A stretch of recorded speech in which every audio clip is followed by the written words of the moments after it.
Okay, I want to welcome all of you this evening. This is a presentation by the Londonderry Conservation Commission on the role of the hunter in conservation. Hunter plays a very important role in conservation, and we're going to discuss that this evening with our guest speaker, Kyle Isherwood. First of all, let me make a few quick housekeeping announcements. First of all, as I said, we are recording this, and the recording of this presentation will be on the Londonderry Conservation Commission's YouTube channel, which will be opening up in the next week. I'd like you all to mute your screens, mute your computers if you haven't already done so.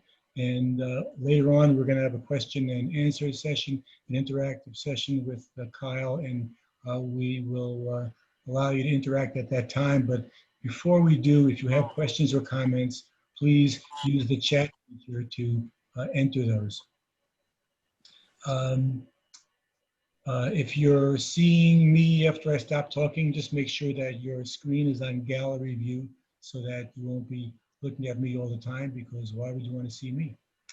And that's really all I have to say. So right now, I'm very happy to introduce our guest speaker. He's Kyle Isherwood. He's our local game warden, and he's got a lot to say about the subject of the hunter's role in conservation and a lot of other hunting related issues that he's involved with in his busy job. So Kyle, take it away. Thank you, everyone, and good evening, everybody. Before we begin, do we know if Michael and Dylan are joining? I don't see them up there yet. They're not there. Okay, well, I will go ahead and go.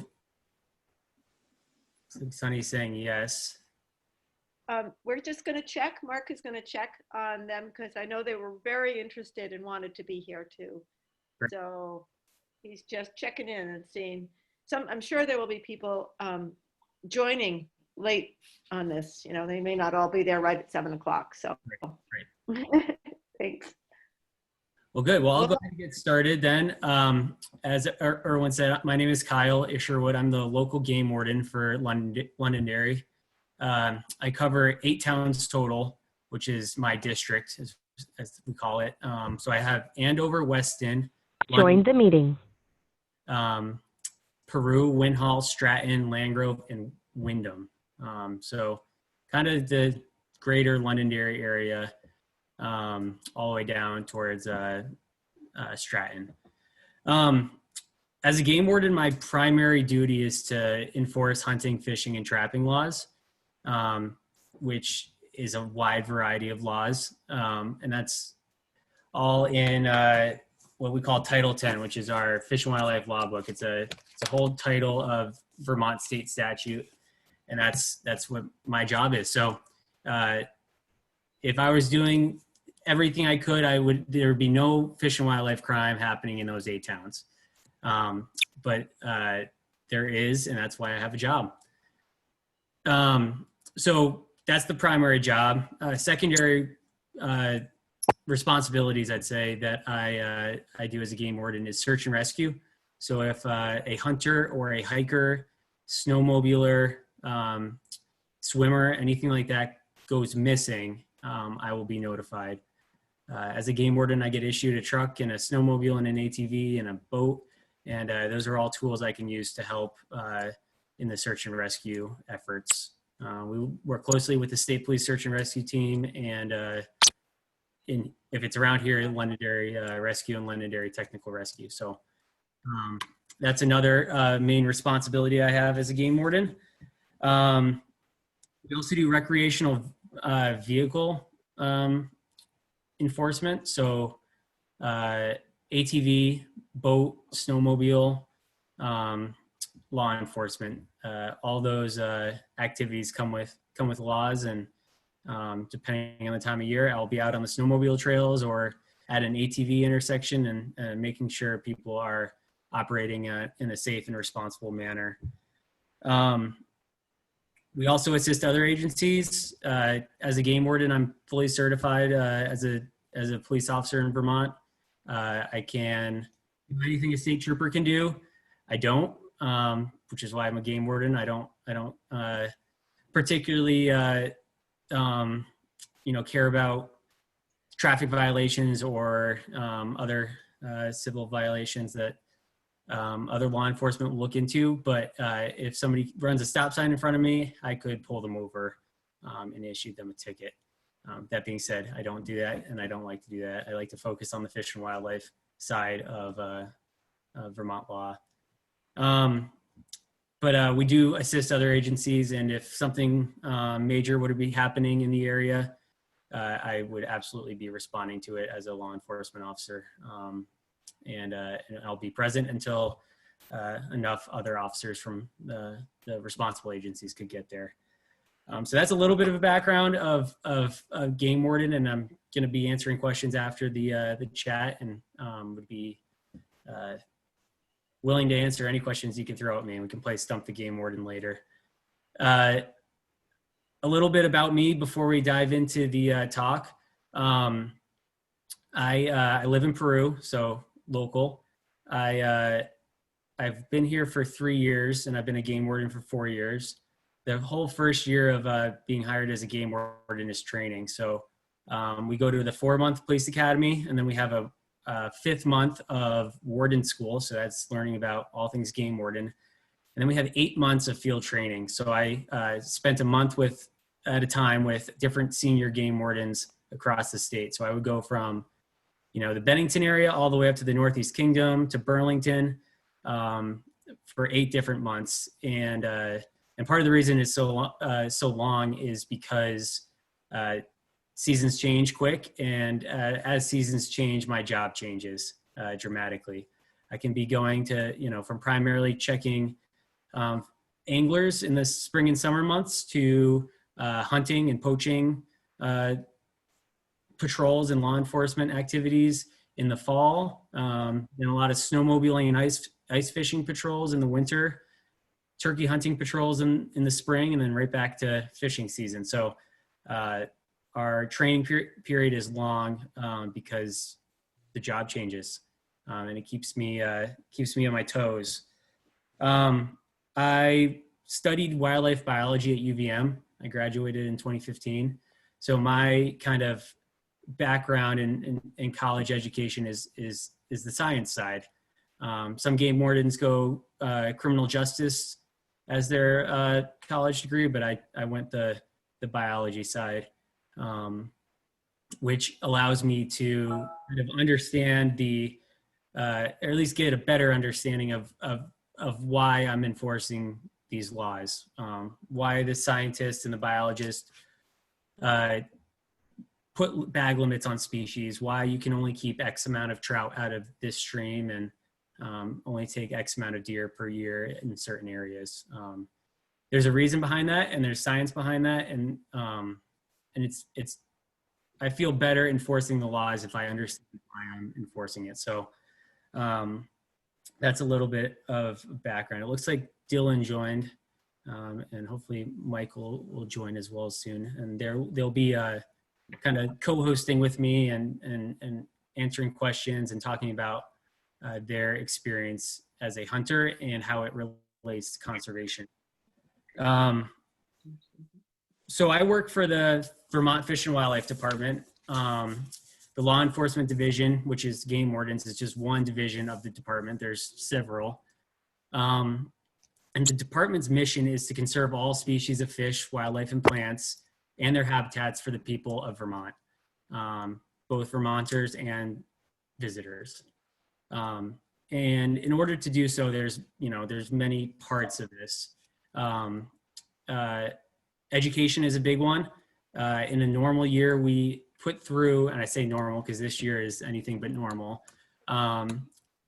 put through about 900 students through our conservation camps. So we have 2 campuses. One is in Woodbury up in the Northeast Kingdom, and the other is over in Castleton on Lake Bomazine.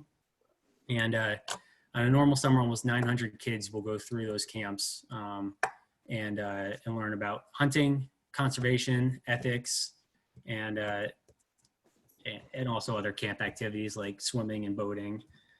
And then we also put through about 4,000 people a year through our hunter education program. Those are throughout the state. I hosted one up at the Weston Rod and Gun Club earlier this year. We can do them online now as well. But Hunter Ed is requirement for a new hunter, and it's also a great refresher for longtime hunters on the ethics and the legalities of hunting. Our education department, which I've been talking about, also puts together news releases on updates. They keep plenty of social media pages active and share events and photos and whatnot of fish and wildlife in Vermont. Public access is a big one, and that's a big part of what our department does, and part of the general question of how is hunting related to conservation, and what we're going to get into in a little bit here. This year we have our 100th wildlife management area in the state. The closest one to us is Gale Meadows Wildlife Management Area. It's a big chunk of state land that surrounds Gale Meadows down in Winhall and South Londonderry. We also, so we have 100 of those now, close to 100 and I think 145,000 acres designated as wildlife management areas across the state. The most recent one was up in Shrewsbury, so not too far from us. We also have over 200 fishing access areas, which gives people the ability to launch a boat or go fishing from shore. And the last kind of big thing that our department does is, I would say, safety as a whole. So not only does the law enforcement division help with search and rescue, but we also deal with wildlife, whether it's nuisance wildlife or injured wildlife or sick wildlife. Rabies is certainly prevalent here in the state. I handle a number of rabies calls every year, including right here in town. And rabies can be fatal if a human contracts it. So that's a big part of what I do. For the people I can see, raise your hand if you or someone you know had a bear issue this year. Yeah, I think I'm seeing just about everyone's hands go up. A huge part of my summer and spring and fall, for that matter, has been dealing with nuisance bears. Our bear population is healthy, and I use that in a generous term. But yeah, we have plenty of bears, and we have plenty of bear issues, whether it's dumpsters that aren't secure that bears are getting into, chicken coops that are getting broken into and chickens missing in the morning, beehives being destroyed. I went to several different calls for bears getting into cars, bears getting into houses, and yeah, bears have been keeping me busy the last 6 months. But that kind of gets back to safety. Bears are, a large mammal. They do have sharp teeth and claws, and mama bears can be protective of their young. It's certainly no grizzly bear. A cornered bear is not something you want to mess with. So safety is certainly an issue when it comes to dealing with bears. And so all these different things that our department, as the Fish and Wildlife Department, does, we have to get money from somewhere. And that is kind of what I'm getting to. These different factors which contribute to conservation get funded from two primary sources, among others. And those two are the sale of hunting and fishing licenses and what's called the Pittman-Robinson Act. Has anyone ever heard of the Pittman-Robinson Act? Yep. Yeah, great. Dylan, do you want to go ahead and give a quick overview, and I can fill in about the Pittman-Robinson Act?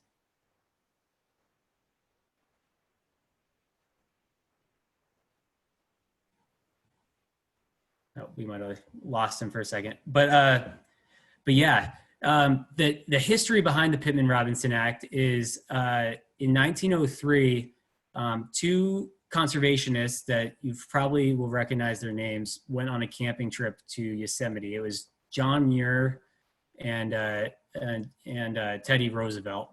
Muir was an avid conservationist, not a hunter. And Roosevelt was kind of the opposite, an avid hunter. He lived for hunting. And when they went on that camping trip, they spoke about public land and the role of humans on the landscape. Roosevelt went back to Washington, D.C. and did some writing, and he basically wrote that hunters should be the kind of the foundation of conservation.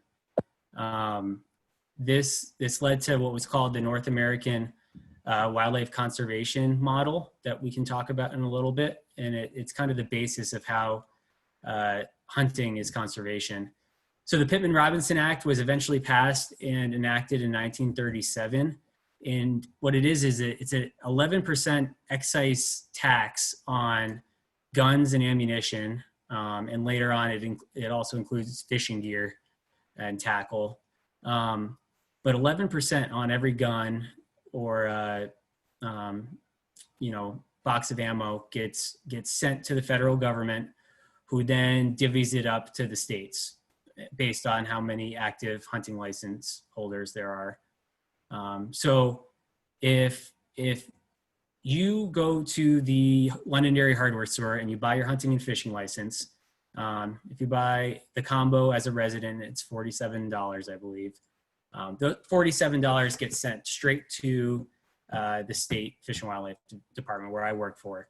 And that money is used to fund our department, whether it's paying for equipment, paying for fish hatchery and stocking, which benefits everyone that buys a fishing license and wants to go catch trout. It could, pay a biologist's salary. It could fund a bear research study, all sorts of different funding. But that's where your hunting fishing license money goes to. And then you go down to Stuart Coleman's shop in Bonneville and buy a rifle and a box of ammo because you want to go deer hunting. You're going to pay an 11% tax on those purchases, and that is going to go to the federal government, Fish and Wildlife Service, U.S. Fish and Wildlife, and they will divvy that up and go back to individual states. And so that is the big way that hunters and anglers and trappers, for that matter, contribute financially to conservation, whether it's buying land for the public to use, research, law enforcement, scientific studies, all that money goes to conservation. So financially, it would be hard to argue that hunters aren't contributing to conservation. Does anyone have any questions before I continue about the Pittman-Robinson Act and how it works and the history behind it and why Theodore Roosevelt started it?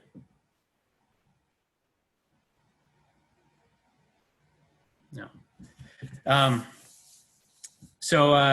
I think it's about $700 million a year that Pittman-Robertson Act generates, which is significant. And Vermont definitely gets a big chunk of funding from the federal government through the excise tax, which is huge. Dylan and Michael, I'd love to bring you guys in and hear from your perspective of why you hunt. Michael, you want to start?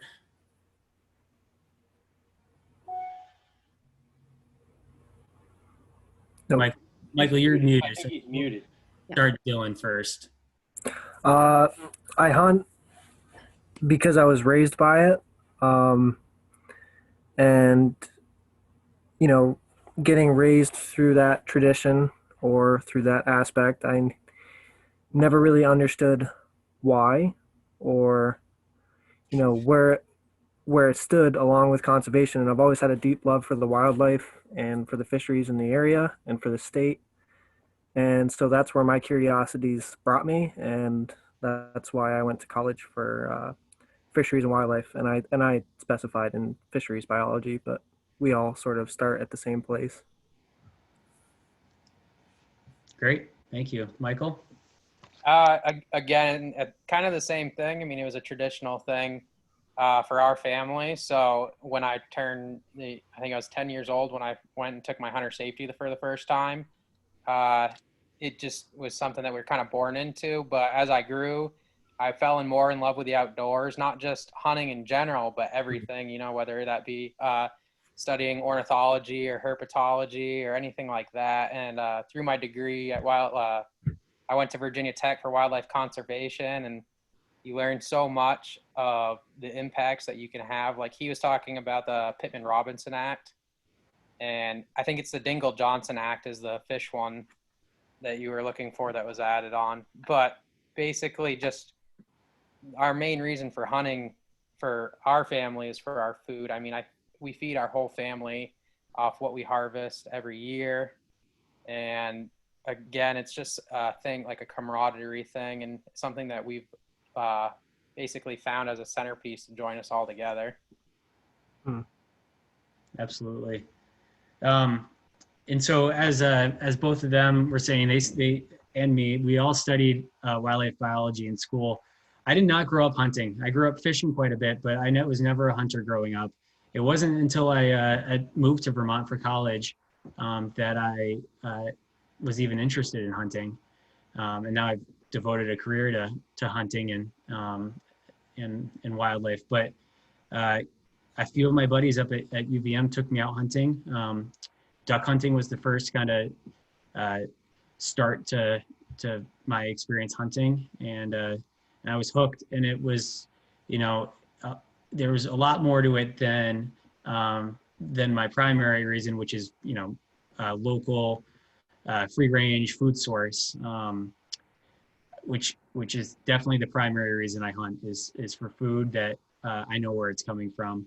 I do like eating meat. I don't know if I could make it as a vegetarian, at least right now, but if I'm going to eat meat, I like to know where it's coming from. And I think that Vermonters as a whole are really passionate about that.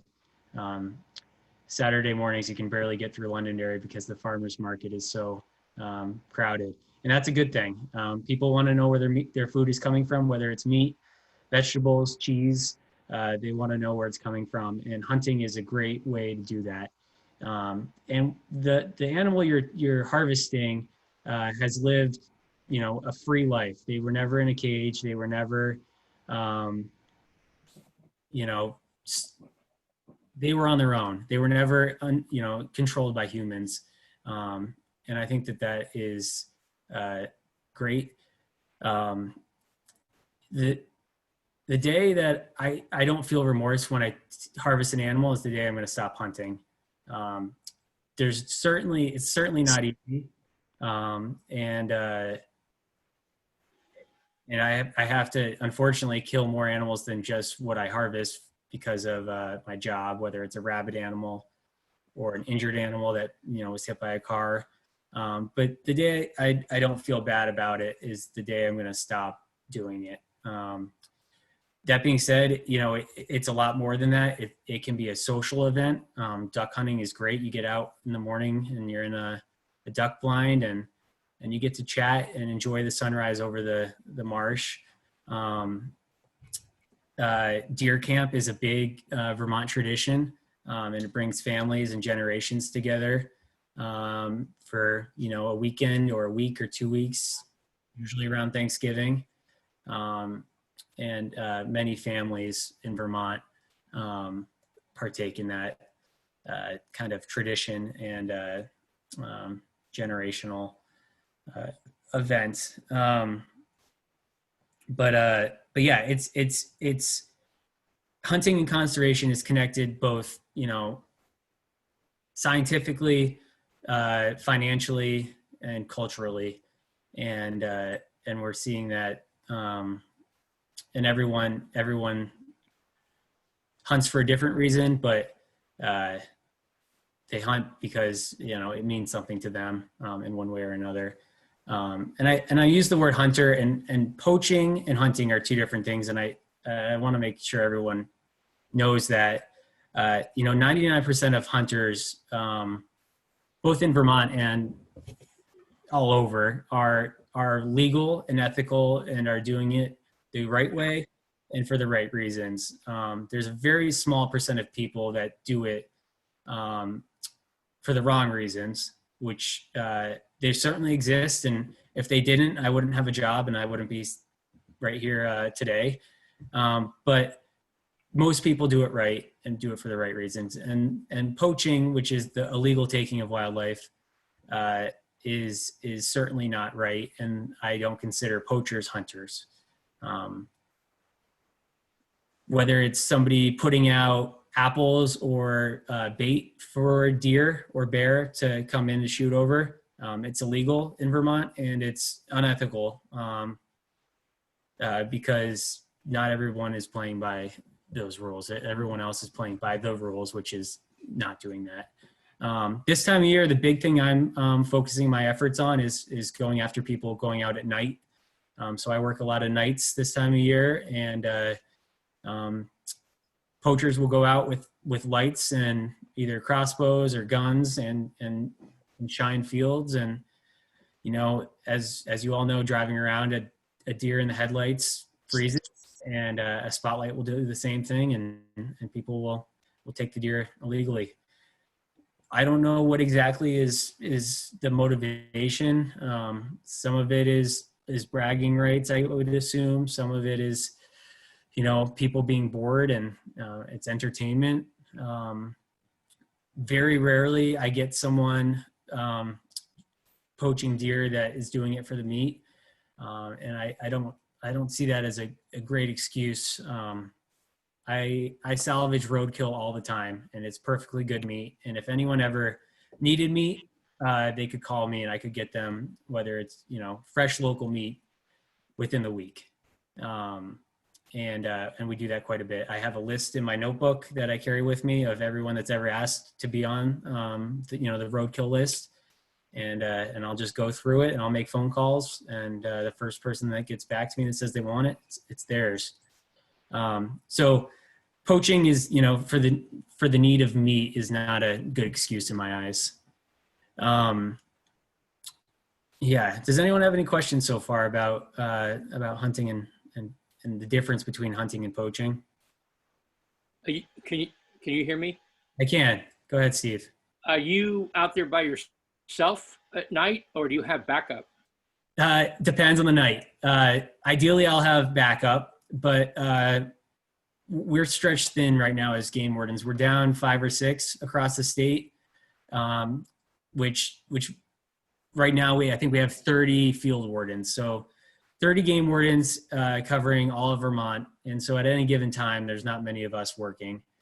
But I do have neighboring wardens that work with me, and we'll try to work at night in spots that are, a higher level of poaching activity, whether we've gotten complaints from the landowner saying, hey, somebody was shining our field and we heard a gunshot last night. That would be a spot that I might spend the night watching. And if you came upon a field and a couple of guys were out there poaching, how would you handle that? Yeah, so every situation is different, but as I was explaining before, I have full law enforcement powers. So if I catch somebody poaching, it would be a traffic stop. So the blue lights would turn on. I'd pull them over, and we would identify the issue and secure evidence. And depending on the severity of the crime, they would either be arrested and brought to be processed, or issued a ticket or citation and let free to go at that point. So it really depends on the situation, but generally we would step in and address it. There are cases where we would just observe, kind of the bigger cases, the larger scale cases where it's not just like a one-time thing. We might just be watching and not step in that time and do more case follow-up at a later time. But Yeah, that's the gist of it. Any other questions about kind of the poaching and hunting? Yes, I have a question. Go ahead, John. What would you say the increase in land that's posted around London area? I grew up there in the 60s and hunted avidly, but I haven't for the last 10 years. And I'm just wondering, with the influx of new people coming in the area, how much area land is now off limits to hunters? Quite a bit, and that's one of our biggest problems in Vermont with managing wildlife is posted private property. A big chunk of Vermont is private and posted, and hunters can't access it. Vermont was one of the very first states to allow to put the right to hunt into our constitution. So it's constitutionally protected in Vermont, the right to hunt, except if the land is posted by the landowner. There are quite a few hoops that landowner has to go through to properly post their land. Right. And which makes it a little tricky, but there's quite a bit of posted land. Not as much as other parts of the state. I think the Franklin County area is nearly all posted. A lot of these, we have a lot of second homeowners that might not fully understand hunting and why we hunt. Just a few. Yeah, just a few. But what I've learned is if you go and knock on the door and talk to them, and not when you're dressed fully in camo, not when you have blood on your hands, if you are presentable and you knock on the door and introduce yourself and are polite and chat with the landowner, a lot of times they just want to know who's on their land. They're not against hunting. There's certainly people that are, but a lot of them don't know about it. A lot of them aren't here in November, and a lot of them would be totally fine. I've spoken to several people that are second homeowners from Connecticut and New Jersey, and they hate deer. They eat all their hostas down there, and they are overrun, and they wish that they were hunters down there to help them protect their landscaping. Now, what do you do in the case where I'm pretty sure you probably know where Doc Farnham Road is? Sure. Okay, that used to be a town road all the way up through to some gravel pits. And one of the homeowners up there chained off the driveway one time. Okay. So you couldn't get up through there. Well, one of the guys that was in our deer camp was the road commissioner in Peru at the time. Yep. And we just took a acetylene torch and cut the chain and drove right on up through there to hunt. How would you handle something like that? So there's a few factors that go into that question, and one is if it's a public road and a public right of way, someone does not have permission to block access. Right. What I think is the issue there, and which is why Exactly. the Peru Town road commissioner was able to do that. Well, it was also funny that the guy had put in a huge pile of Brussels sprouts in his garden that winter. Interesting. So yeah, that's more of a road issue. It sounds like that was resolved. But we do have a law in our statute that protects hunters from harassment. And I've had several cases where someone is legally hunting and someone that is not, that is, against hunting, intentionally interrupts their hunt. A lot of times it's cars honking, scaring away whatever animal the hunter was pursuing. But that it's against the law to intentionally disrupt a legal hunt. And I have dealt with that a few times.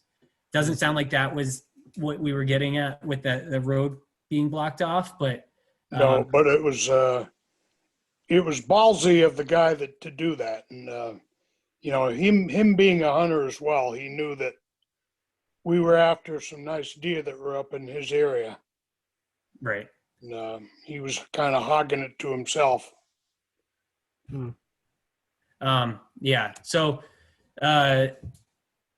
we just got a question in from Johnny. How big of an issue is poaching in Vermont? Is there an average number of cases / poachers per year? Is it dangerous dealing with them? So good question. It varies, and it is certainly an issue. And we've had scientists and kind of statisticians do surveys. We estimate that we are aware and address only 5% of poaching, which is crazy. So if I have, and I'm busy this time of year all day, every day addressing poaching issues, and that's only 5% of what's going on. So I don't have any numbers off the top of my head about how many cases or poachers that we catch a year. It's in the hundreds easily. I don't know if it hits 1,000. There's only 30 of us and only so many days in the hunting season, which is really the primary. Poaching can happen year round, but the vast majority happens in October, November, and early December. I don't have any specific numbers, but it is certainly quite a bit. And it is a large issue. And if we weren't here as game wardens, then it would be a free-for-all. And that's not how wildlife management works. Wildlife management will work if laws are enforced, if the regulations and the bag limits and the seasons are enforced. Is it dangerous with dealing with poachers? Absolutely. Most people I deal with are armed, whether it's a gun or a knife. Definitely 3/4 or more of the people I deal with are armed. So it can be dangerous. People love their hunting license. Some people love their hunting license more than their pickup truck, more than their house, and more than their marriage. That hunting license is everything to them. And if I catch them in a violation and they kind of get the idea that they're losing their hunting license, they might turn violent. We lost one game warden to a poacher. I think it was 30 or 40. Magoon. Yeah, Arnold Magoon. Yep. Yep. We wear a pin. I remember that well. We wear a pin on our fancy clothes that has his badge number, FG39, with a black stripe across in honor of him. But yeah, he was patrolling in Brandon, and he caught a deer poacher in April, which is definitely not deer season. And the poacher wrestled Arnold's flashlight out of his hand and hit him over the head with it, and it killed him. So poachers can certainly be dangerous, as is any criminal. Most of the time, it doesn't go that way, luckily. But yeah, thanks for the question, and I appreciate the thought.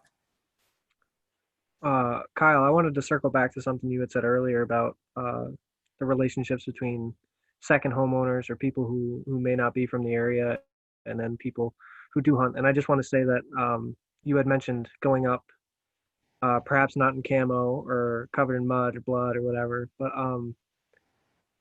I just want to state that I have developed some incredible relationships with homeowners over the course of the years, strictly through asking politely, nicely, and then just letting them know what your intentions are of their property, on their property. And then a lot of times, there's a great relationship to be had with people, and especially when they understand that hunting is a tool for conservancy as well as an activity. Absolutely. Thanks, Dylan. And you're spot on. Another, if you're interested in asking somebody for permission, one of the things you can say is, hunters are the eyes and ears for me and for landowners. There's a lot that goes on these, big chunks of woods that goes unnoticed. And the only reason somebody finds it is because a hunter's out there hunting. most of my cases that I make throughout the fall come from complaints from legal, ethical hunters that see something and they say something. And that's how I'm able to, catch only the 5%, because, people, hunters, who care about the land, say something. And sometimes it doesn't turn out to a violation, but the landowner is thrilled because somebody's keeping an eye on their land. I'm thrilled because I can look into it and decide whether or not something illegal happened, and I can follow up if so. And the hunter, gets access to land and is able to hunt a property that other people don't because they didn't ask for permission.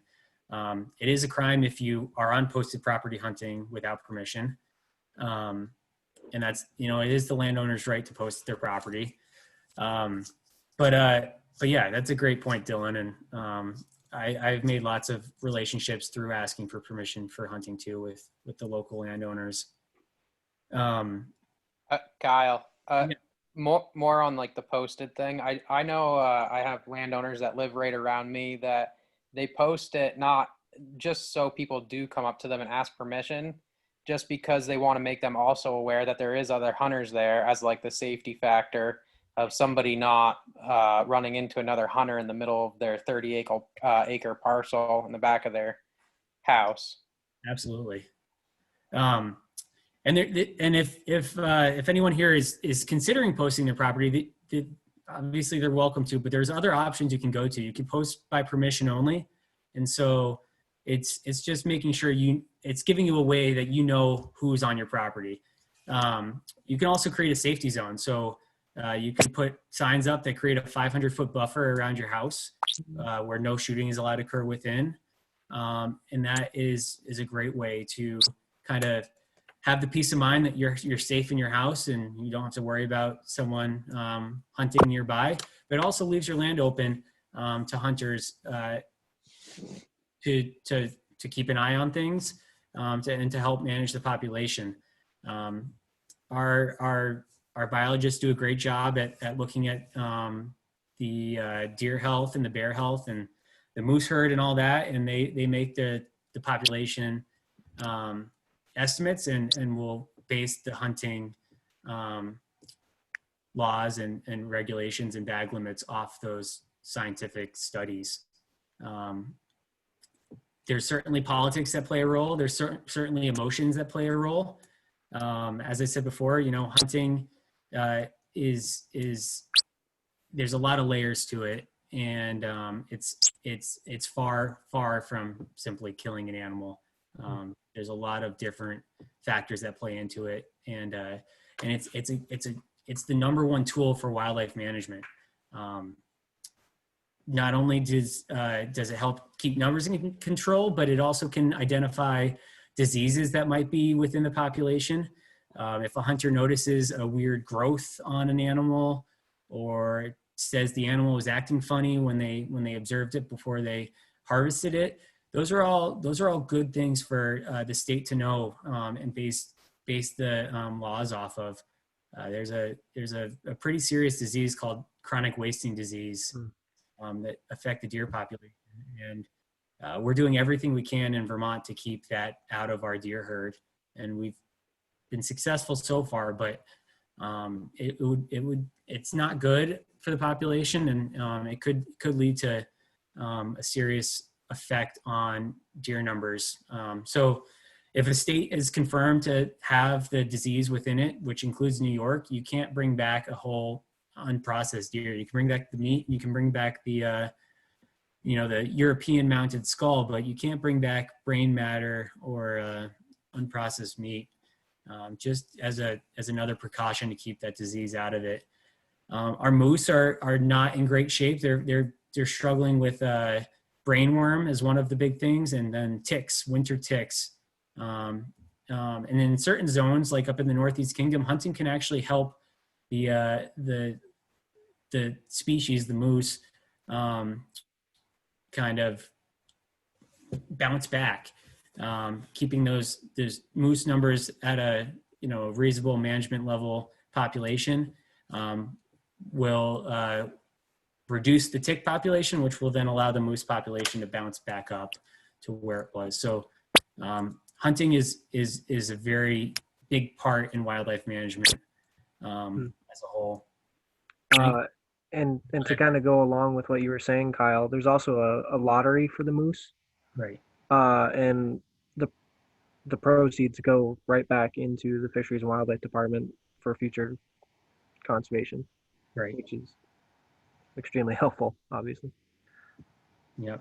So hunting not only provides a management tool for our Fish and Wildlife Department and control the population. All of our ancestors over 100 years ago killed off the main predators, the big predators, the wolf and the mountain lion, which were what kept the deer herd in check. And humans extirpated them. They're no longer in Vermont. I get reports of mountain lions almost daily. It feels like. And one was hit by a car in Connecticut in 2011, which is kind of the last confirmed East Coast mountain lion. The genetics, I believe, went back to North Dakota. So it's kind of unsure of how they got here. Personally, I'll believe it when I see it. I lived in Wyoming for a little while, never saw one. We've got probably tens of thousands of trail cameras out in the woods in Vermont, and there's no pictures of any mountain lions that can be confirmed. Doesn't mean it can't happen. Doesn't mean you didn't see one crossing the road, but certainly no population of them. There could be lone individuals, but no population of them, and certainly no population of them that's affecting the deer. So it comes back to us as the Fish and Wildlife Department, who rely on hunters to control the population and keep it in check. If we didn't, our forest would look a lot different. We wouldn't have an understory. These deer would be dying of a lot less humane ways, whether that's getting hit by cars, starving to death because there's no food, all sorts of different ways. Predators, coyotes, which could be another one. I've even responded to a bobcat that killed a deer. So there's certainly animals that could take down a deer, but they're not having an effect on the population enough that to control it. So that's where the hunter steps in. And as the hunter, the benefits are local free range meat that is healthy. It's low in fat and cholesterol, so it's a lot healthier than store-bought meat. And it promotes a healthy lifestyle. It gets people outside. Being outside in nature is huge. There's been tons of studies that show that people that get outside and whether it's hiking or bird watching or wildlife watching, canoeing, anything like that, it's both a mental, it helps mentally and physically, and it leads to a healthier lifestyle. And lots of hunters put in lots of miles every time they go out. So lots of benefits to hunting, and how it relates to conservation. David asked, what's your view on salt licks? Salt licks are illegal. It's illegal to use salt to bait deer. It's illegal to bait deer with anything, whether it's apples, a pile of cracked corn from Tractor Supply, or a salt lick. And so my professional view is it's illegal, and I would address it if I come across it. But kind of going back to the science behind these things, as I was saying, there's diseases that these deer get, such as chronic wasting disease. And should a disease like that get into our deer population, usually it's spread through saliva. And so if you have a salt lick out and a deer is coming in and licking it, and then another deer is licking that, they could be very easily transferring a disease. Kind of the communal feeding aspect is how these diseases spread rapidly and can decimate a population very quickly. So the reason that it's illegal is not because it's unethical. Certain states allow baiting, and if everybody can do it, then the ethics kind of gets a little bit more gray behind it. But because it's illegal for population health reasons, it'd be unethical. And if I find someone with a salt lick, we'd be having a conversation.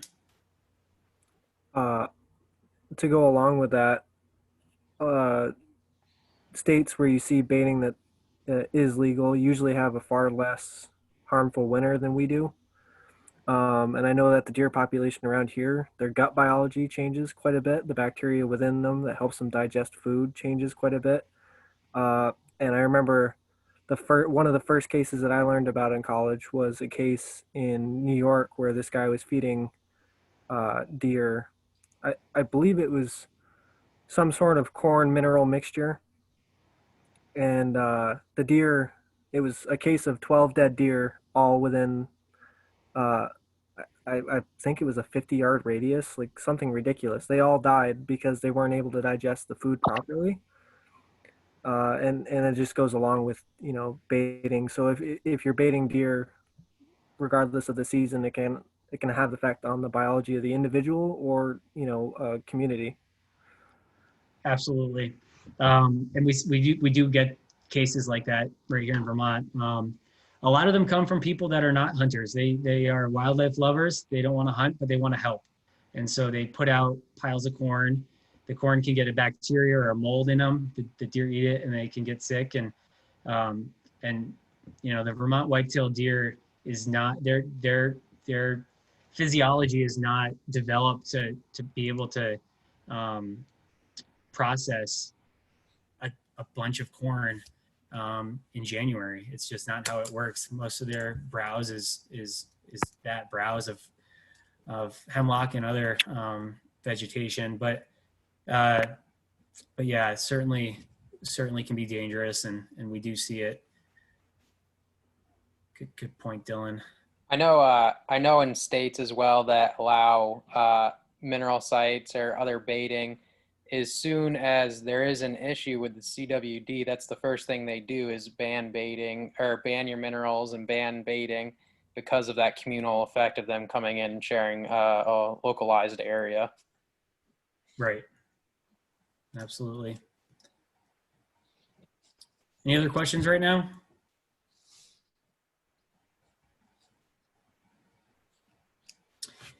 Kyle, I have a question. It's not really about hunting, but more about wildlife management. Sure. You probably noticed on Spring Hill Road, the Beaver Dam that has totally flooded those fields. Absolutely. When I was a kid, we used to hay those fields. Now you can barely walk across them. Mm-hmm. The homeowner is very anxious to try to return those fields at least to a mowable. And I just wonder, legally, what are his rights and how can he go about that? Yeah. I don't know if this is something that you'd get into or not, but. Absolutely. So that's a great question. As I said earlier, big part of my job is mitigating conflicts between people and wildlife, whether it's bear issues, raccoons getting into garages. The other big one is beavers flooding property. So the landowner has every right to defend their property from fur bearers. So if that means it's a coyote killing chicken, or a beaver flooding their property, they have every right. And I'll get back to the legality of your question, but kind of background: beavers are nature's engineers. There's only one species that alters their habitat more than beavers do, and it's humans. So besides humans in the world, beavers are the #1 species that changes their habitat and creates new habitat. Beaver ponds are great. It's a great kind of a flooded area that provides habitat for brook trout, aquatic vegetation, which is crucial for moose in the summer. It provides habitat for birds such as great blue herons or kingfishers or yellow warblers that require kind of wetland habitat. And it's good for the ecosystem as a whole. But it's not great when it's in someone's backyard or is threatening to flood out someone's septic system or basement, or ruining their driveway or their hayfield. If it's good beaver habitat, they're probably going to come back. Is the bottom line. So you could nuisance trap them any time of the year.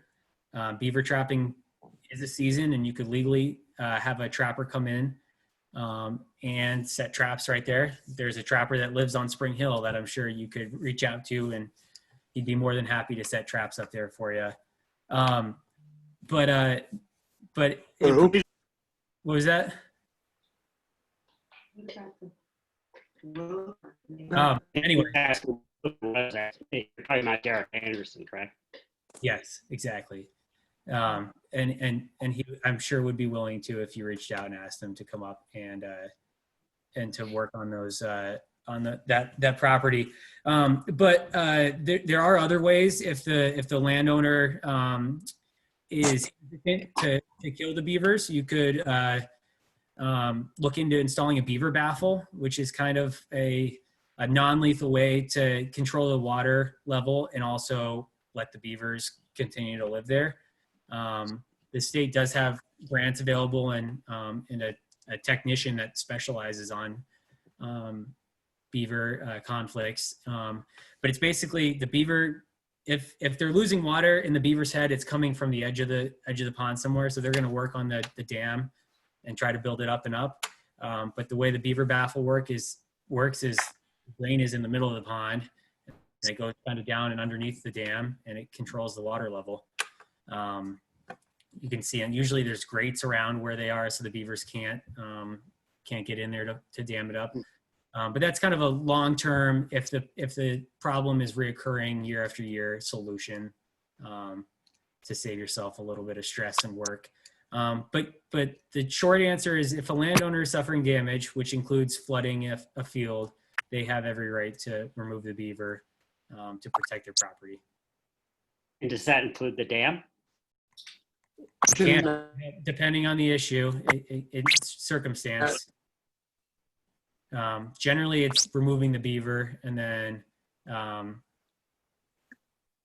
letting the water out that way over time. Yeah, the landowner, it's the landowner's land, and they can do what they need to do to protect their property. I have a quick question on that. I ran a marina up on Champlain, and we had several beavers in there adjacent to a little pond draining into the lake. Okay. And we stored all of the sailboats all around that pond. And the beavers had girdled all the trees around there. Right. So I called the fish and game officer up in that area to come over and look at it. And he said, if you want to go ahead and dispatch them or trap them, go ahead. And I said, well, I'm not in a position to do that, but where's the legality of if a boat gets damaged by a tree from a beaver? Is it the state's liability on that? No, that would be it would be your liability insurance at that point.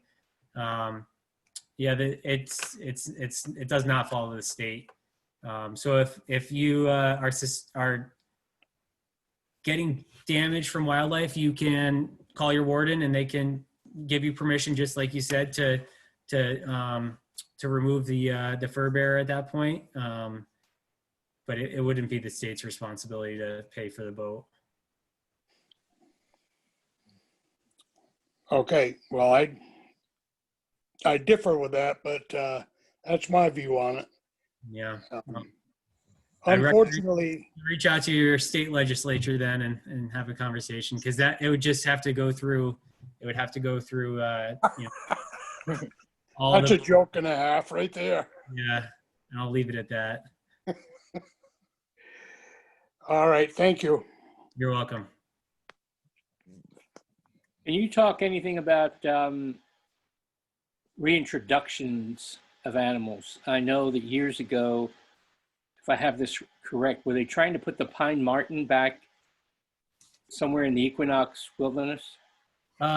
Yes, you're right. We've reintroduced a few species.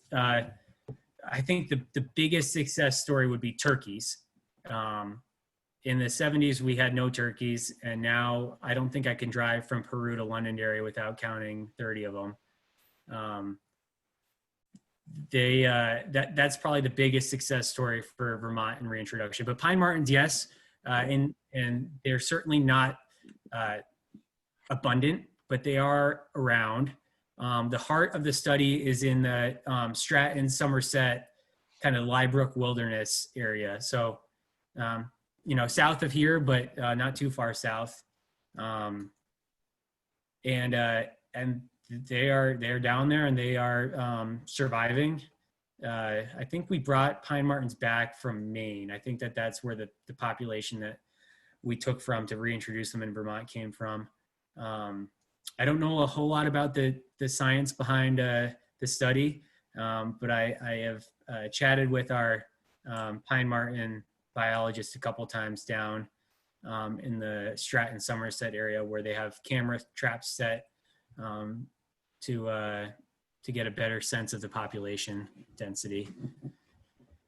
But yeah, reintroduction is controversial often, but it can be emotional. It's not so much with turkeys as it is, with wolves out west. It's a huge issue. But wolves in the greater Yellowstone ecosystem in Montana and Wyoming and Idaho are a crucial part to the landscape. My guess would be if we had a rancher out there, they would say otherwise right now, because of the damage it does. And we in Vermont are not immune to wildlife damage, as I've been through a few times between bears and beavers and other species. But it certainly gets more emotional when it's cattle being killed than chickens from a bear. But overall, the reintroduction of wolves out west has been a success. They have brought the elk population under control in certain areas. Bringing that elk population under control has allowed certain ecosystems and habitats to rebound, especially along, it's called riparian areas where rivers flow.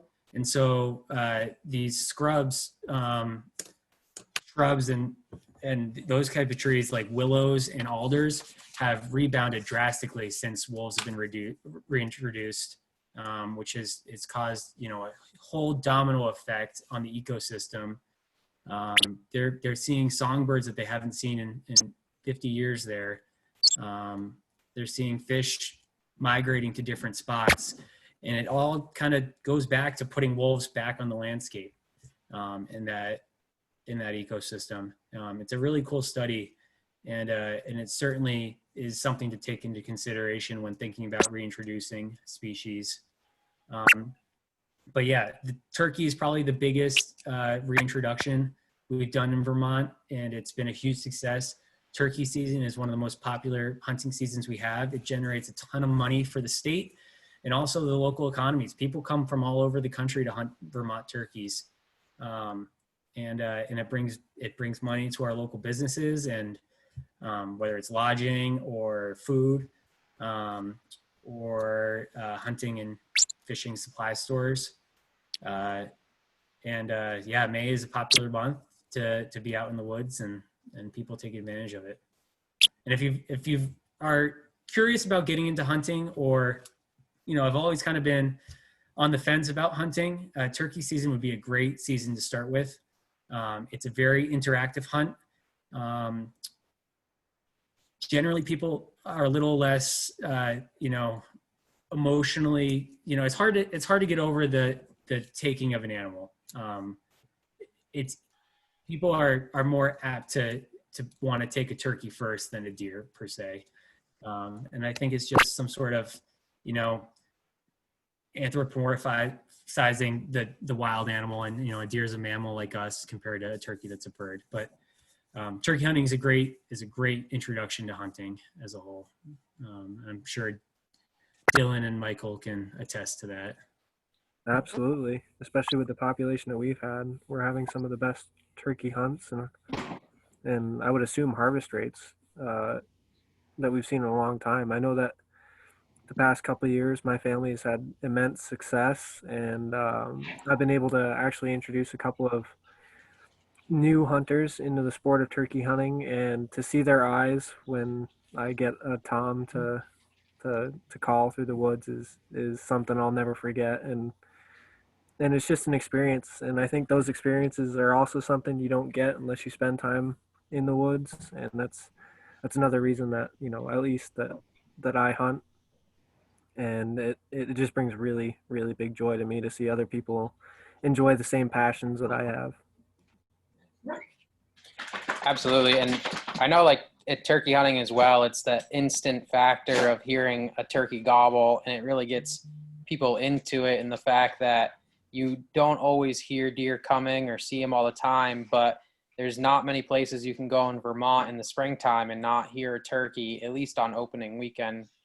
Nevertheless, just walking down the road and maybe hearing something over at your neighbors or something in that. On the other thing, Kyle talking about the reintroduction of wolves, I know reintroductions can be very pricey as well. And biologists are always looking for funding and other ways that they can raise money to do it. But it is something that it takes a lot of effort and planning to do successfully and have it work out, because you can introduce animals back into your area, but if the habitat and area in general, in terms of people that are there that weren't once there, don't all align perfectly, then that animal's not going to survive and make it and thrive. Absolutely. That's a really good point. I suppose it's possible the wolves will come back whether anybody likes it or not. There's enough beaver and moose and deer around for that predator to exist, correct? Theoretically, there's been studies on viable wolf habitat in the Northeast. And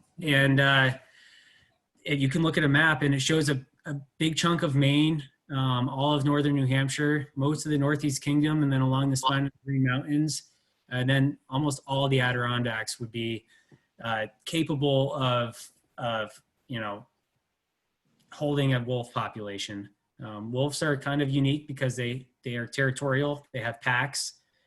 They will kill each other in disputes.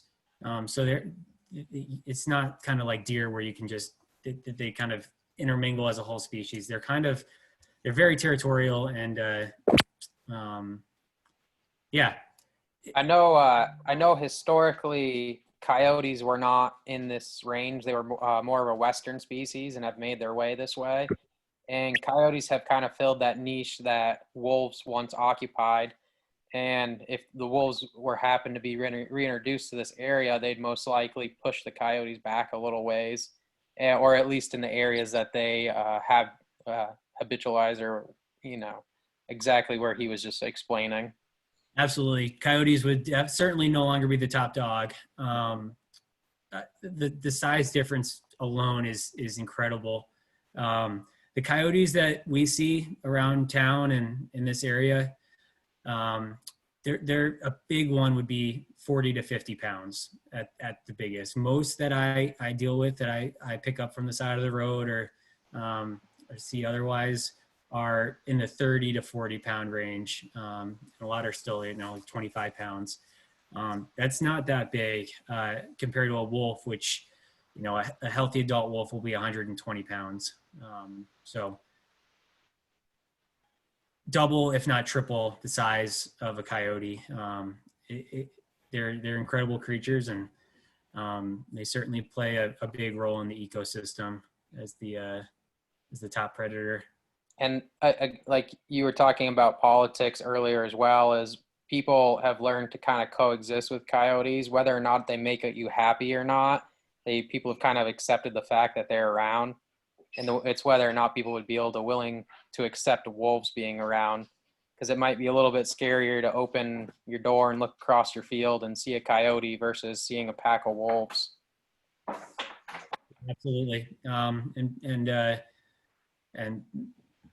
there could be serious, ecological benefits from it, but there also is, a lot of issues that could arise from it, and a lot of controversy that would be started if the northeastern states were ever to consider it. And as far as I know, no one is doing that. But yeah, you would have to think twice about letting your dog out at night if there are some bigger predators around. Any other question? Oh, Fisher, the Cody family asked about Fisher. Were those reintroduced or were they just released here? They were reintroduced a while ago, and it's a healthy population now.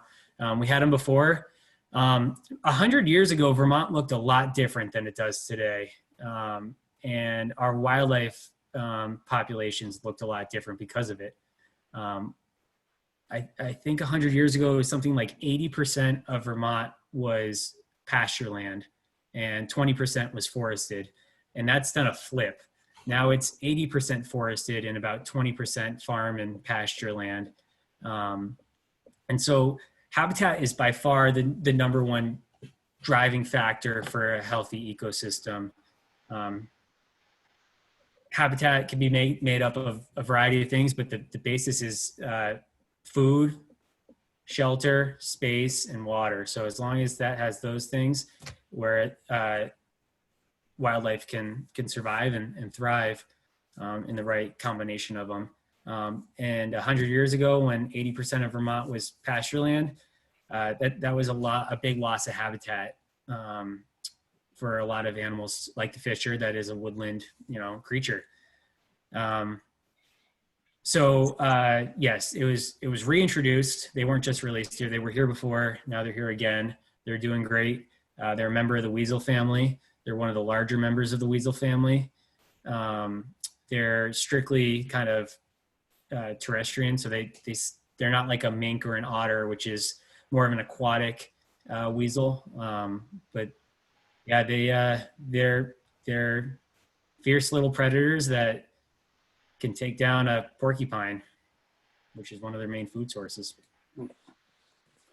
Has anybody had any issues with people using drones for poaching? Not that I know of, but it is something that we're looking into. It is illegal, and drone use is certainly on the rise. So yeah, that's a good question. I'm not aware of it. If you are aware of it, you can call me after this and we can chat. I'd love to. Well, I live in Connecticut now, so it's not a problem for me anymore.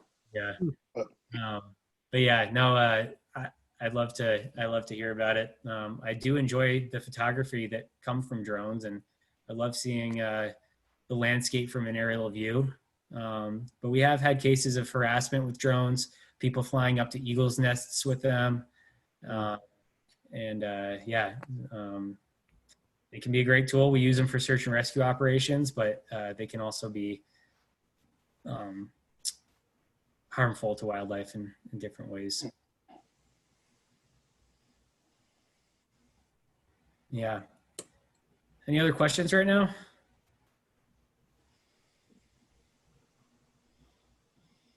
Vermont and hunting the history of hunting in Vermont goes back a long, long way, all the way back to it's a protected right on the Vermont Constitution. Our state emblem has a buck deer on the top of it, and that's, I think, saying something about how Vermont views wildlife and conservation. There was a survey done in 2015 that showed 75% of Vermonters felt that wildlife was more important than economic development, which is saying something. Hunting across the country, it provides, I think, $8 million a day in funding that gets contributed towards conservation, which is a lot of money. Vermonters love their wilderness, their lakes, ponds, forests, and the wildlife that are present on that landscape. And I think Vermont is in a very good spot compared to the rest of the country in conservation and the way we treat and look at the natural world and how we interact with it. Vast majority of hunters are ethical and legal and are conservationists in my mind. They're stewards of the land. They respect it. They treat it correctly. And unfortunately, there's a small percentage of people that don't. And as I said before, that's why I have a job. And that's who I want to take off the landscape by having the conversation about them violating our laws and not treating wildlife with respect that it deserves. I think old Stewart got rid of a lot of them. Stuart did a great job. Yeah, my job is certainly easier because of Stuart. Yeah. And Good man. I still hear stories about people saying that out of nowhere Stuart appeared behind a tree. Oh yeah. On the road. He was good at it. I always learn something every time I get to talk to him. So good man. Absolutely. I also feel, Kyle, because you were mentioning that, poachers, I feel like when people who don't have as much of an in-depth knowledge about hunting as a conservational tool as per se you, Michael, or I may have with, having gone to college for it. But like when people stereotypically think of hunting, they get these preconceived ideas of, these illegal harvests, or that hunting is strictly an activity for a blood sport. And I feel like the whatever percentage of people who do poach, I feel like they give the rest of us, the rest of the 99% of hunters who are ethical and abide by the laws and rules, I feel like they're given a very strong picture, a very bad negative picture of what hunting can be, and that's why I love talking to people who don't who aren't informed or are against it. I love hearing other people's views, and it's something I love to talk to people about. Yeah, absolutely. The 1% of unethical, illegal hunters definitely give the rest of us a bad image and a bad name. And that's why I took the time to separate the term hunter from the term poacher. And I think that's an important thing, because if you're not doing it right, you're not a hunter. If you're not doing it ethically, you're not a hunter. If you're not doing it respectfully for the animal and for the landowner, you're not a hunter. And so it's important, and everyone makes mistakes. I'm not going to say that, an unintentional violation makes you a poacher. But the intentional violators, the people that are going out to illegally, kill wildlife, they give the rest of the hunting population a bad name, and that's what drives my passion to be a game warden and to do my part in the greater role of conservation and keeping the hunting open and accessible to everybody, including our all of our grandkids and their grandkids and all the future generations. So there's a lot of layers to hunting and to conservation, but they're all very much intertwined. All the way from money to the biological side of things and to the cultural side of things. It's all intertwined and connected, and everyone plays a role in it in one way or another.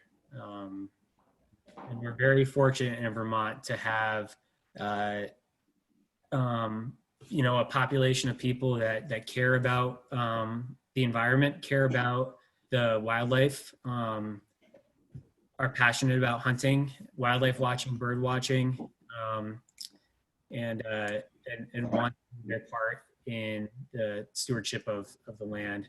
We're also fortunate to have a lot of public land access, especially around here. So even as more and more land gets posted, for one reason or another, we still have the Green Mountain National Forest, which, you know, is a big piece of our area. It, you know, has like 400,000 acres in Vermont of public land. We have state land all over too. Gale Meadows, for example. So we're fortunate, and people in this the greater Londonderry area certainly have land that they can hunt. That's public land, that's open hunting,